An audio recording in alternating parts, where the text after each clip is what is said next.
Magandang umaga po sa inyong lahat mga kapatid. Ngayon ay October na at malapit na mag-Disyembre. Ang bilis ng ating panahon. Sa ngayon, di lang natin namalayan na October na pala. So, nung nakalipas na linggo, ang ating topic ay tungkol sa holiness, yung Christ-likeness. So, sa ngayon, ang ating topic ay Hope in Christ in the midst of crisis. So, narito tayo sa panahon na mahirap, crisis tayo, may pandemya at iba pang mga problema sa ating bansa, kaya napakahirap. Pero sabi ng Panginoon na meron tayong pag-asa na maihaon tayo sa kahirapan, maihaon tayo sa mga problema at magampanan natin ang lahat ng mga pangyayaring ito dahil nandyan ang ating Panginoon. Kaya ang ating topic, Hope in Christ in the midst of crisis. So ang ating pag-asa nasa Panginoon at tingnan natin ngayon sa ating mga babasahin na mga salita ng ating Panginoon sa Biblia at una nating tingnan yung Roma 15:13. Meron kayong mga Biblia ating tingnan sa bagong translation ng Tagalog Bible. Sinabi dito sa Roma 15:13, puspusin nawa kayo ng Diyos na siyang bukal ng pag-asa, at nawa ay pagkalooban niya kayo ng kagalakan, kapayapaan sa pamagitan ng inyong pananampalataya, upang mag-umapaw ang inyong pag-asa sa pamagitan ng kapangyarihan ng Espiritu Santo. Napakaganda yung sinasabi ni Apostol Pablo tungkol sa ating pag-asa. Ang ating pag-asa nasa Panginoon. Dahil ang Panginoon siya ang ating pag-asa. Sabi nga dito, bukal. Siya ang source sa ating pag-asa. Bukal ng pag-asa. At naway pagkalooban niya kayo ng kagalakan. Minsan kasi sa buhay natin, nawalan tayo ng pag-asa. Parang hopeless ka na, lalo na maraming problema, wala ka ng kagalakan sa buhay, hindi ka na natutuwa, hindi ka na masaya, malungkot ka na. Kaya marami sa pangyayari sa ngayon na maraming tao nalulungkot. Dahil sa mga problema, walang trabaho, yung iba wala nang kinakain, mahigpit sa ngayon, hindi ka basta-bastang makalabas. Kailangan sundin natin yung protocol ng ating Department of Health. So, napakahirap ang sitwasyon. Kaya nagtanong yung iba, mayroon pa bang pag-asa sa buhay natin na maibalik yung dati? Yung buhay natin na may kalayaan tayo, magkakilos tayo, kahit anong gawin natin, lalabas tayo na walang hadlang sa ating pupuntahan, ay ngayon napakahirap. Sabi nga dito, may pag-asa tayo. Ang pag-asa natin, pakaloob sa Diyos sa atin na magkaroon tayo ng kagalakan. Sa panahon ng crisis, mayroong kagalakan na hinanda sa Diyos sa atin. Kung tayo po ay may pananalig sa Kanya. Kailangan sa atin yung pananalig. Kung tayo po ay tapat sa ating Panginoon, ang Diyos magbigay sa atin ng kagalakan. Sa 1 Corinto 15:19, kung ang pag-asa natin kay Kristo ay para lamang sa buhay na ito, tayo na ang pinakakawawa sa lahat ng tao. So ang ating pag-asa hindi lamang sa mundong ito. Kasi iniisip ng tao yung kanyang security sa buhay. Yun lang iniisip ng tao sa ngayon eh. Bukod na sa kanya yung kanyang pag-asa na makahanap siya ng magandang trabaho. Inasahan niya na magkaroon siya ng magandang negosyo. Makapag-umpisa ng negosyo. Makahanap ng kapital kahit maliit lamang. At lalaki yung kanyang negosyo. Yun ang hinahanap ng tao. Yung kanyang pangarap. Yun ang inasahan niya na sana po mangyayari sa buhay nila dahil sa hirap nga. Sabi nga ng iba, sa panahon ng crisis, maraming opportunity. Totoo yun. Yung mga tao na may tiwala sa Diyos, maraming oportunidad na makikita natin. Kaya dito sa banal na kasulatan, kung ang ating pangarap dito lamang sa mundo, kawawa tayo. Dahil itong mga hinahanap natin, yung ating inaasahan, lilipas yan, mawala yan eh. Iiwanan natin yan. Kahit anong bagay na meron tayo sa mundong ito, hindi natin madala yan. Kaya tinutukoy dito sa banal na kasulatan, yung pag-asa, nakatutok tayo sa Panginoon, sa Diyos. Yung ating relasyon sa Diyos. Kasi yung mga bagay material, darating yun. Unahin muna natin siya.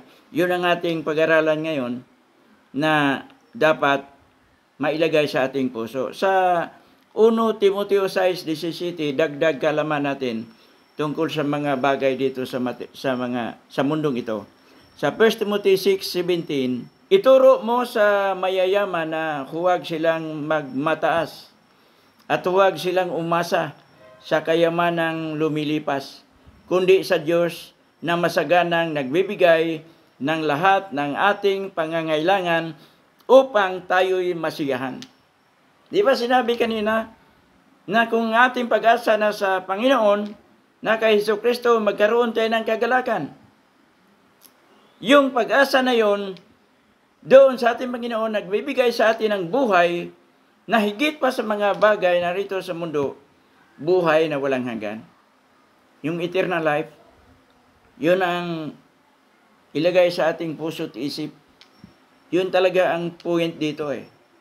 Yung ating hope, pag-asa natin. Kasi itong katawan natin, iiwanan eh.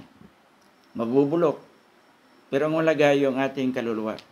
Yung ating espiritu na pinaghandaan ng Panginoon. Yun yung ating itutok. Na dapat tayo po ay makarating doon. Yun ang ating inasahan. Pero ang tingin sa ating pag-isip, paano? Marami ng ating pag-aaral sa loob ng 7 buwan na, simula na tayo nag-lockdown, dami nang tinuturo natin sa ating worship online, sa ating mga gipang post, sa ating Facebook, at sa YouTube, at marami na rin tayong natutunan tungkol sa ating buhay.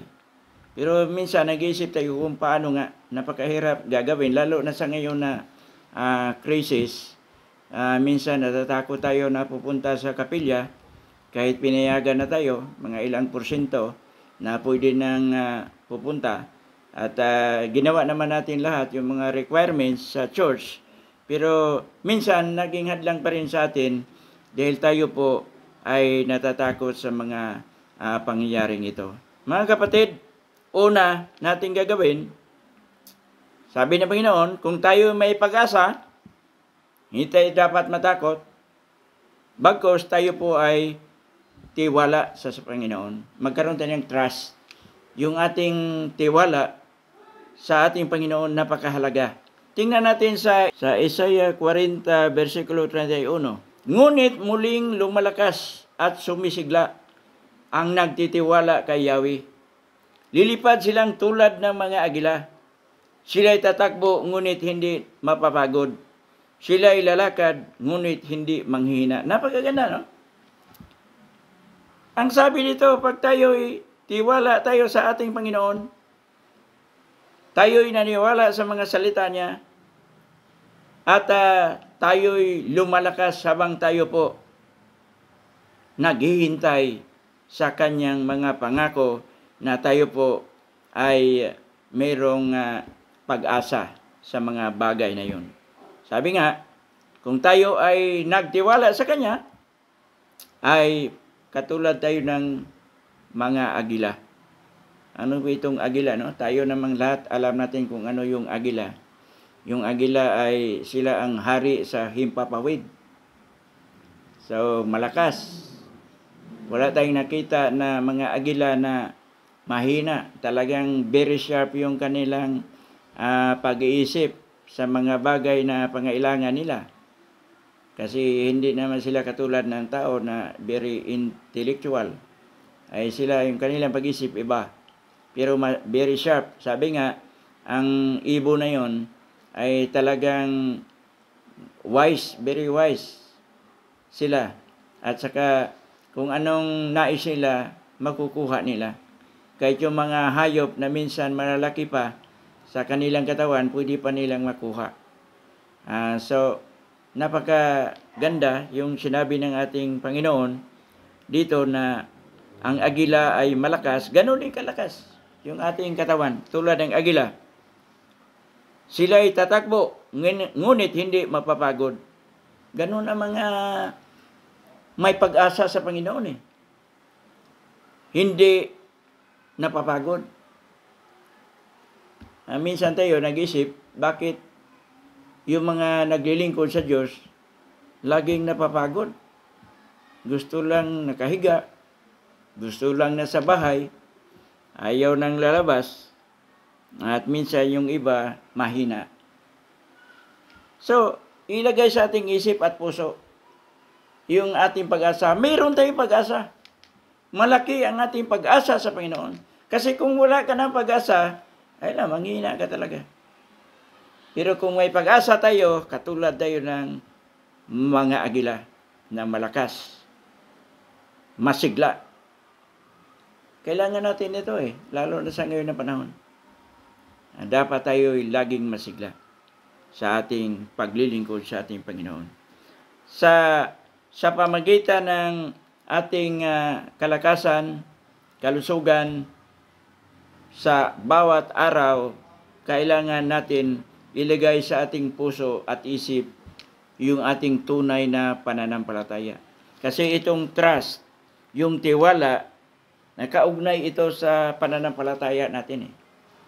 Yung ating pananampalataya sa Diyos, kung ano yung ating naisip at sa puso natin, yung ating pagtiwala sa Kanya, kailangan natin may tunay na pananampalataya sa ating Panginoon. Sa unang Timoteo 4:10. Dahil dito, nagsisikap tayo at nagpapagal sapagkat umaasa tayo sa Diyos na buhay at tagapagligtas ng lahat ng mga tao, lalo na ng mga mananampalataya.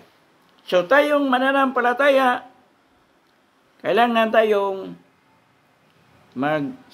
magsikap. Yung ating pagsisikap, yung hard work, at yung ating pag-struggle sa ating panahon ngayon, kailangan tayo ng tiwala at pananampalataya sa Diyos. Kasi kung kulang ka ng pananampalataya, sa ngayon na narito tayo sa crisis, ay talagang manghina ka. Mawalan ka na ng pag-asa. Kaya kailangan yung pananampalataya natin sa Diyos. Ang ating pag-iisip, ang ating puso, ibigay natin sa Diyos. Itong pangalawa, kasi yung ating pag-asa, yung ating tiwala sa Diyos, yung ating pananampalataya, tatlo kasi itong binanggit ni Apostol Pablo tungkol sa mga bagay na kailangan natin upang tayo po magkaroon ng pag-asa sa ating Panginoon. Yung pangatlo, itong pag-ibig natin sa Diyos. Kung tayo ay nanampalataya sa Panginoon, tiwala tayo sa Kanyang mga salita, sa mga sinasabi niya, tiwala tayo sa Kanya, yung ating pag-ibig dapat manatili. Huwag tayong mapagkawala ng pag-ibig. Kasi minsan, pag ikaw wala ng tiwala, minsan manghina din yung pag-ibig mo eh. Pagmamahal sa Diyos. Minsan matalikuran natin. Na ba hindi mangyari? Kasi nung tayo ay mga anak na ng Diyos, tayo po ay pinili ng Diyos, hindi hayaan ng Diyos na tayo ay maligaw o mawala. Nais ng Diyos tayo ay intact, manatili na tapat sa ating Panginoon. So, kailangan yung pag-ibig natin sa Kanya. Kaya di ba, tatlo yung sinabi ng Apostol Pablo, yung ating pananampalataya, pag-asa, at pag-ibig. At ang pinakadakila sa tatlong ito ay pag-ibig. So, ang ating pag-ibig sa ating Panginoon, yung ating pagmamahal sa Kanya, ating ibigay. Sa Hebrews 6:11-12, kung meron tayong mga Bible, ating buksan.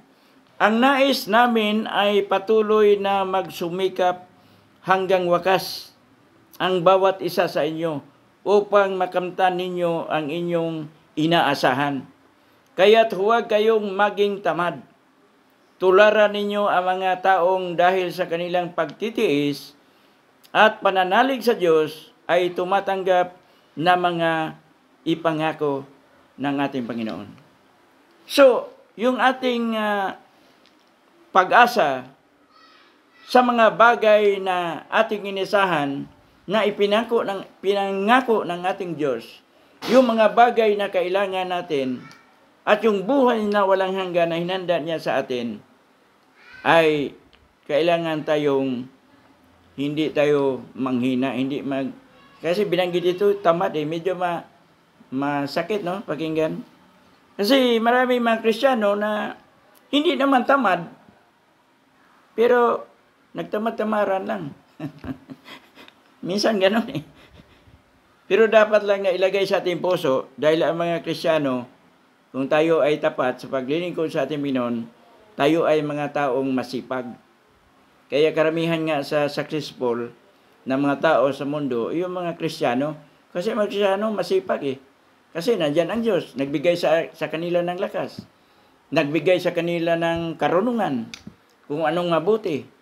So, kaya ang mga lingkod ng Diyos, ang mga anak ng Diyos, ay pinagkalooban ng magandang kinabukasan sa buhay natin. Hindi lamang sa material ng bagay, dahil kung tayo po ay susunod sa ating Panginoon, kung tayo po ay tapat sa Panginoon, at nauna natin siya sa lahat ng mga bagay, yung mga bagay na kailangan natin sa buhay, sa mundong ito, ipagkaloob niya. Di ba? Mabasa natin yan sa Matthew 6:33. Kung tayo po ay tapat sa Kanya, ang lahat ng mga kailangan natin ipagkaloob. Kaya unahin muna natin siya. So, magtapat tayo, ibigay natin ang buhay natin sa Kanya, yung ating pagmamahal sa Kanya, buong puso, na mahalin natin siya, buong kaluluwa, at buong spirito, at buong lakas. Yun ang ating ibigay natin sa ating Panginoon. So, panghuli, yung sinabi dito sa banal na kasulatan, sa 1 Juan 4:4, kung meron kayong mga Biblia, mga anak, kayo nga'y sa Diyos, na ang nagpatagumpayanan ninyo ang mga huwad na propeta, sapagkat ang Espiritong nasa inyo ay mas makapangyarihan kaysa Espiritong nasa mga makasanlibutan.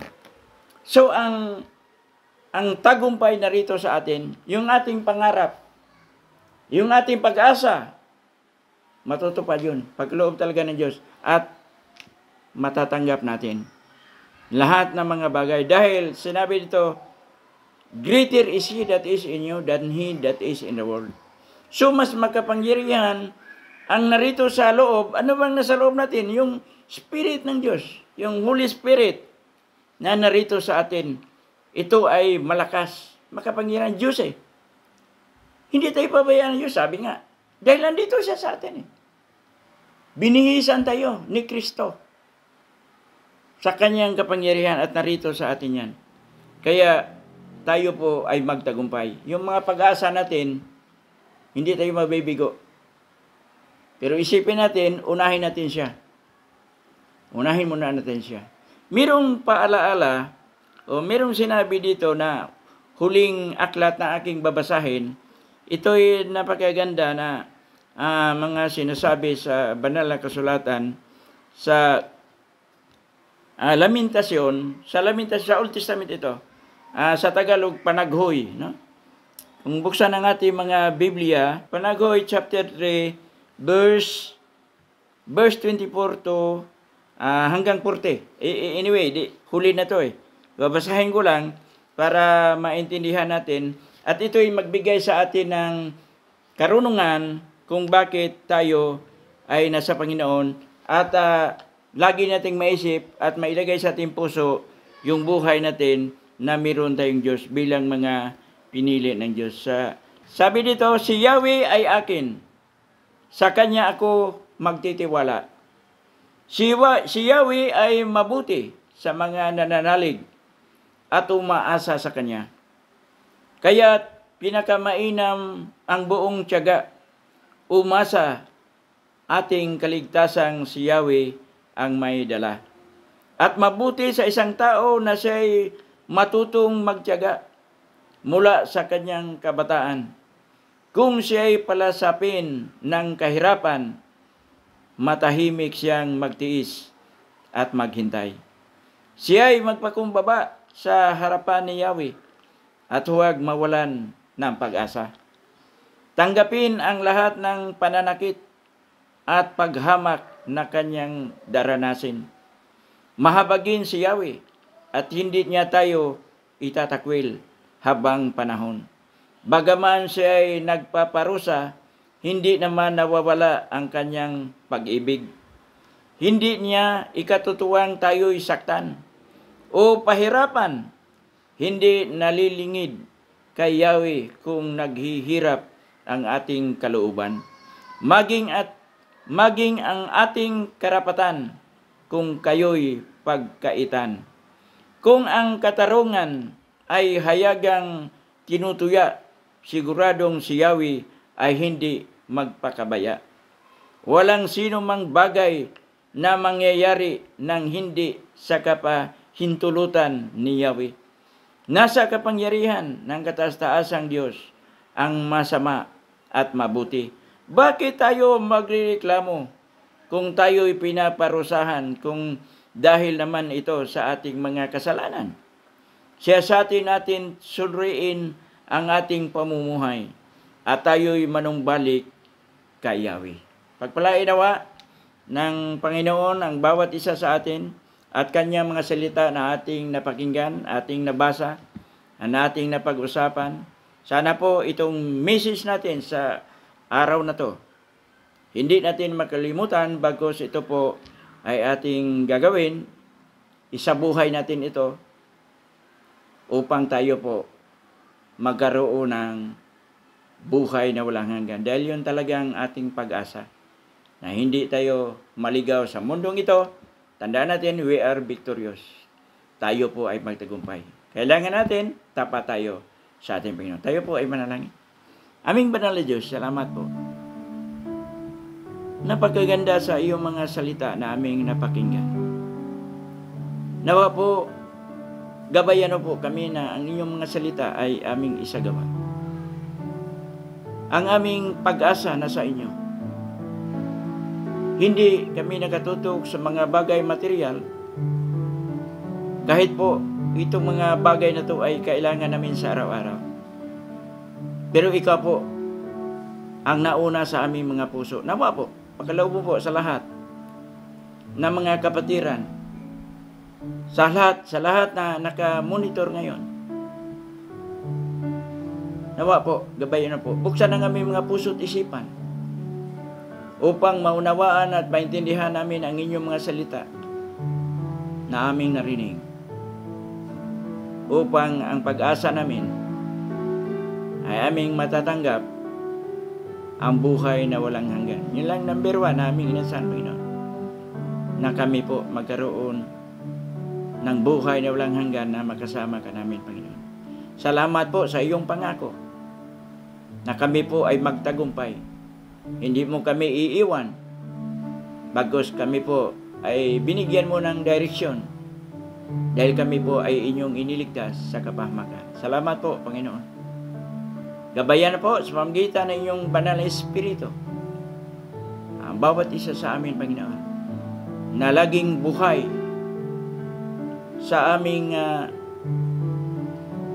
bawat isa sa buhay namin, na ito po ay laging malakas, hindi nawa manghihina ang iyong banal na Espiritu na nasa amin, Panginoon. Gabayan na po ang lahat. Gabayan na po ang aming bansa. Pagkaloob mo nawa ang mga solusyon sa crisis na aming kaharap ngayon. Gabayan po ang aming Pangulo sa aming bansa, si President Rodrigo Roa Duterte, Panginoon. Gabayan po siya, Panginoon. Palakasin mo po siya. Gabayan po, Panginoon. Pagkaloob mo po ang iyong banal na Espiritu upang ang lahat ng mga bagay ay magagawa niya, Panginoon, sa mabuting bagay na magkaroon ng solusyon ang aming bansa sa pandemyang ito, Panginoon. Gabayan na po ang kanyang mga kabinete, ang Senado, ang Kongreso, ang mga gobernador, mga mayor, mga kapitan sa barangay, mga opisyal, lahat ng mga opisyal sa aming gobyerno, Panginoon. Gabayan na po.